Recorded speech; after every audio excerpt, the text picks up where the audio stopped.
Halo saudara, dari Washington DC, saya Patsy Widakuswara dan tim VOA kembali hadir dengan serangkaian berita Amerika Serikat dalam segmen Sapa Dunia. Presiden Barack Obama berada di Jerman guna membahas sejumlah isu termasuk kerjasama kontrateror, penyelesaian politik Suriah serta kemitraan perdagangan dan investasi atau TTIP antara Amerika Serikat dan Uni Eropa. Kedatangan Presiden Obama ini disambut unjuk rasa puluhan ribu rakyat Jerman yang khawatir TTIP akan merugikan ekonomi negara ini. Di Hanover, Presiden Obama melimpahkan pujian bagi Kanselir Jerman Angela Merkel yang disebut sebagai bukan hanya sekutu namun juga teman. This is as important a relationship as I've had during the course of my presidency. Chancellor Merkel has been consistent, she has been steady, she is trustworthy. Agenda resmi Presiden Obama adalah menerima undangan Kanselir Merkel membuka Hannover Messe, pameran industri teknologi terbesar dunia. Namun kunjungan ini juga untuk memberi dukungan politik bagi Kanselir Merkel yang popularitasnya turun akibat kebijakannya menampung pengungsi Suriah. Namun kedatangan Presiden Obama disambut unjuk rasa 35.000 warga Jerman yang menolak TTIP. Kemitraan perdagangan dan investasi antara Amerika Serikat dan Uni Eropa ini dinilai akan menekan upah buruh, mengikis perlindungan konsumen dan lingkungan hidup.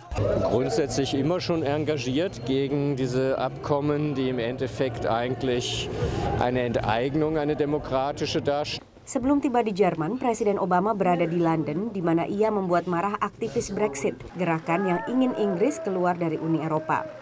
Presiden Obama menyatakan dalam hal perdagangan, Inggris harus ke belakang antrian jika meninggalkan Eropa.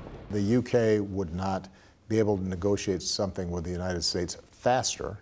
Isu persatuan Eropa akan menjadi sorotan pertemuan Presiden Obama dengan pemimpin Jerman, Inggris, Prancis, dan Italia di Jerman awal minggu ini. Demikian laporan tim VOA. Saudara, kita di Indonesia tentu lazim melihat tokoh perempuan di lembaran rupiah seperti Cut Nyak-Dien dan R.A. Kartini. Namun di Amerika Serikat semua pecahan dolar menampilkan wajah lelaki. Baru tahun ini akan ada tokoh perempuan menghias lembaran dolar, yaitu seorang mantan budak yang menjadi pejuang hak warga kulit hitam, Harriet Tubman. Untuk pertama kalinya seorang tokoh Amerika berkulit hitam menjadi wajah baru uang kertas dolar Amerika sekaligus perempuan pertama pada dolar dalam seabad lebih. Aktivis pembebas budak Harriet Tubman akan menggantikan Presiden ke-7 Amerika Andrew Jackson di pecahan 20 dolar. Tubman dulunya juga seorang budak yang membebaskan diri sebelum ia membantu ratusan orang melarikan diri dari perbudakan. Afterwards, she was one of the early leaders in the movement to give women the right to vote, the suffrage movement. It's just an incredible story about how a person can change life in this great country. Keputusan DPKU ini umumnya direspon positif. That's the best choice. That is the choice for America. And now people who didn't even know who she was are going to know who she is. Di Boston, negara bagian Massachusetts, Gail Burton masih ingat sejarah pahit leluhurnya asal Afrika. My family comes from the Jamestown colony where the first Africans were brought into North America. It means a lot to me. She was a really amazing freedom fighter. Uang 20 dolar bergambar Tubman rencananya akan mulai diedarkan tahun 2020 bertepatan dengan 100 tahun amandemen ke-19 Konstitusi Amerika yang memberi hak pilih pada perempuan. Demikian laporan tim VOA.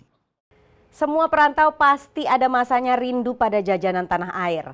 Nasi Padang dengan sambal, kerupuk, dan berbagai jenis makanan khas Indonesia adalah barang langka bagi kami diaspora di Amerika, kecuali bila ada toko yang khusus mendatangkannya. Beruntunglah warga kota Edmonds, negara bagian Washington, memiliki tempat melepas rindu makanan tanah air di warung jajanan. Namanya warung jajanan karena konsep dan suasananya seperti warung di Indonesia. Namun warung yang satu ini terletak di Edmonds, tak jauh dari kota Seattle, negara bagian Washington. Pemiliknya, pasangan Ira dan Jonathan yang akrab disapa Yoyon. Ira yang pengen bikin warung tempat di mana dia bisa makan makanan jajanan yang susah ya, waktu dulu belum ada di sini. Dari ide itu akhirnya dia buat Indonesian Grocery. Keduanya mulai membuka warung jajanan tahun 2012. Awalnya hanya menjual makanan jadi dan belum membuka restoran. Hingga akhirnya mereka membuat dapur dan memulai memiliki area makan. Pengen makan batagor, kita bikin batagor. Kita pengen ketoprak, kita bikin menu spesial ketoprak gitu. Yang something yang agak repot bikinnya. Pelanggannya datang dari luar kota khusus untuk menikmati nasi Padang. Seperti sekelompok mahasiswa Indonesia dari Portland State University di Portland, negara bagian Oregon. Sementara Inge yang baru pindah dari New York beberapa kali mampir ke warung jajanan untuk membeli sambal dan camilan khas Indonesia. Warung jajan cukup mengobati rasa kangen dari yang New York karena memang benar di New York banyak banget. Tapi untungnya di Seattle aku bisa kesini untuk dapetin ya makanan-makanan Indo. Dan para pelanggan pun menjadikan warung jajanan seperti rumah kedua. Dari Edmonds, Washington, VOA. Saudara, kami akan kembali dengan Sapa Dunia Senin depan. Terima kasih atas perhatian Anda. Dari Washington DC, saya Patsy Widakuswara dan tim VOA. Kita kembali ke studio Kompas TV di Jakarta.